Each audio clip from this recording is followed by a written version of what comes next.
Kenapa jadi Romo itu harus 8 sampai 10 tahun?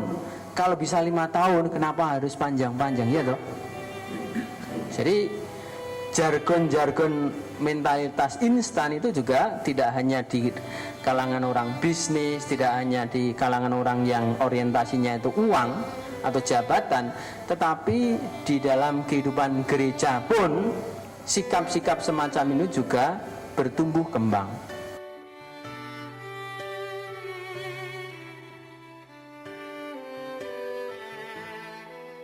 Saudara dan saudari yang terkasih, kita semua sering mendengar bahwa zaman ini kita hidup di dalam budaya instan. Banyak orang milih jalan pintas, jalan yang gampang daripada bertekun melalui sebuah proses yang panjang, yang menguras banyak usaha atau tenaga. Karena itu kita sering mendengar istilah, kalau bisa gampang mengapa dipersulit, kalau bisa cepat mengapa harus lambat.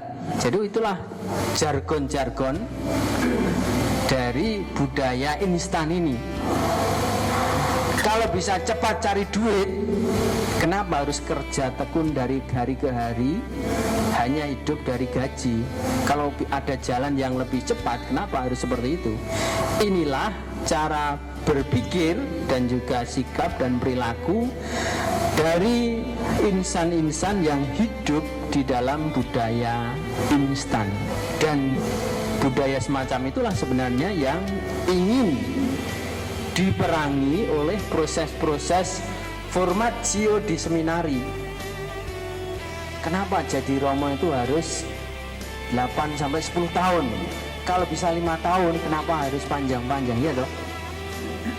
Jadi jargon-jargon mentalitas instan itu juga tidak hanya di kalangan orang bisnis, tidak hanya di kalangan orang yang orientasinya itu uang atau jabatan, tetapi di dalam kehidupan gereja pun sikap-sikap semacam ini juga bertumbuh kembang.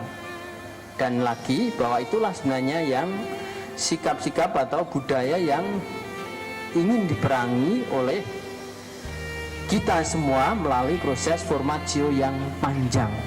Dan para frater yang akan mengucapkan bonum propositum, ada 6 yang akan mengikrarkan niat-niat baik mereka untuk lebih serius di dalam perjalanan panggilan imamatnya sebagai imam Vincentian. Mereka sudah selama 1 tahun, ada yang mengawalinya dari seminari menengah lalu postulat, tetapi selama 1 tahun ini mereka secara khusus itu dibina dengan pendampingan yang sangat dekat. Formatornya saja 2. Jadi ini supaya bisa melihat secara cermat bagaimana dan membantu secara maksimal bagaimana pertumbuhan para frater.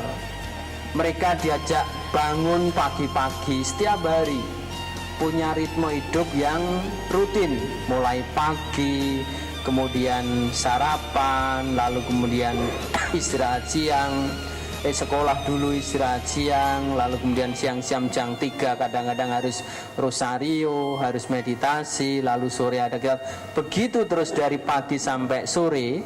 Jadi itu adalah salah satu upaya supaya para frater ini mempunyai ritme hidup yang kemudian menjadi pola, menjadi kokoh.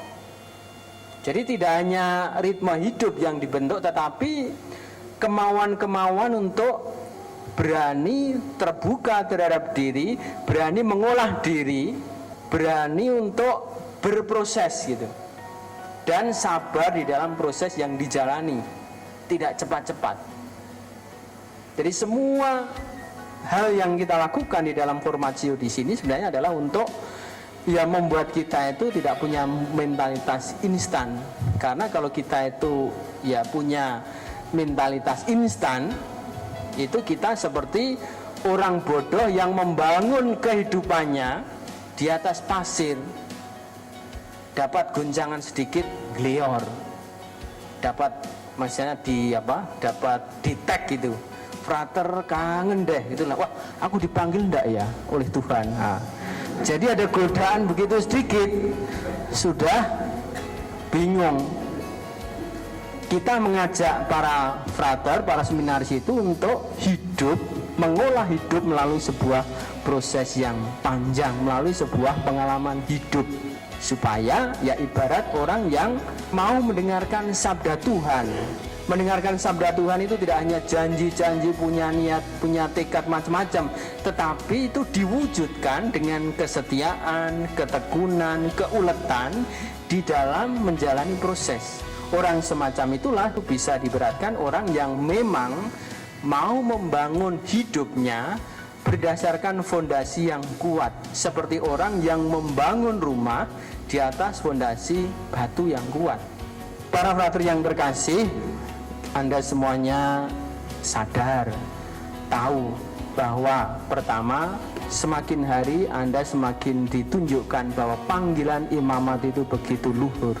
Banyak sekali orang-orang yang memang membutuhkan, merasa haus akan pendampingan rohani, akan tuntunan dan peneguhan dari kita sebagai orang-orang religius. Tetapi pada saat yang sama kita juga menyadari bahwa tantangan yang kita hadapi juga tidak main-main. Semakin banyak, semakin berat, semakin kompleks, semakin rumit.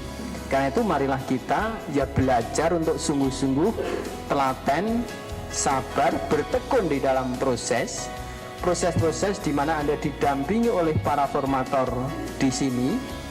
Karena itulah cara untuk membangun kehidupan di atas dasar batu karang yang kuat, fondasi yang kuat. Kalau Anda ingin menjadi model, menjadi imam yang sungguh-sungguh, memang Anda harus mempunyai suatu ritme hidup. Kalau Anda ingin menjadi imam, Anda memang harus mempunyai idealisme dan tetap menggenggam idealisme itu meskipun banyak tantangan, banyak godaan itu sungguh-sungguh dan serius datang kepada kita. Semoga penerimaan jubah dan bonum propositum itu mengingatkan kita semua bahwa kita diundang untuk membangun kehidupan kita sungguh-sungguh berdasarkan iman akan penyelenggaraan Tuhan. Kita diundang untuk sungguh-sungguh membangun kehidupan berdasarkan keyakinan akan sabda Tuhan, berdasarkan batu yang kuat, sehingga kita bisa menjadi orang-orang yang tahan dalam godaan apapun panggilan hidup kita, entah menjadi imam atau yang lain. Paling tidak kita mempunyai fondasi yang kuat sehingga hidup kita tidak diombang-ambungkan oleh tantangan-tantangan yang menghadang kita. Semoga Tuhan memberkati kita. Amin.